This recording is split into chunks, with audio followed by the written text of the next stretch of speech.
मातीच्या चुली या मालिकेच्या पुढील भागात आपण पाहणार आहोत. श्री आणि सौ या स्पर्धेमध्ये ऋषिकेश आणि सारंग समोरासमोर रस्सीखेच खेळण्यासाठी आलेले असतात.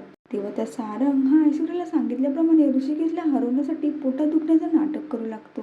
तेव्हा त्या बिचाऱ्या ऋषिकेशला हे सगळं खरंच वाटतं आणि तो सारंगची मदत करण्यासाठी सारंगच्या जवळ जाणार असतो. बरोबर त्याच वेळेला जानकीला या दोघांचंही कारस्थान संबंधित असतं आणि म्हणूनच ती ऋषिकेशला अडवतच ऋषिकेशला बोलू लागते. ऋषिकेश जेव्हा ओवीला शाळेत जायचं नसतं तेव्हा ती काय करते, पोटात दुखण्याचं नाटक करते आणि आता जानकीने सांगितल्यामुळे ऋषिकेशला देखील सारंग आणि ऐश्वर्याचा प्लॅन कळालेला असतो. तर आता पुढे कोण कोणाला हरवणार हे पाहणं खूपच रंजक ठरणार आहे. तर अशाच मालिकांचे अपडेट सर्वात आधी पाहण्यासाठी आपल्या चॅनलला सबस्क्राईब नक्की करा आणि जर काही व्हिडिओ तुम्हाला आवडली असेल तर व्हिडिओला लाईक नक्की करा. शेवटपर्यंत पाहण्यासाठी धन्यवाद.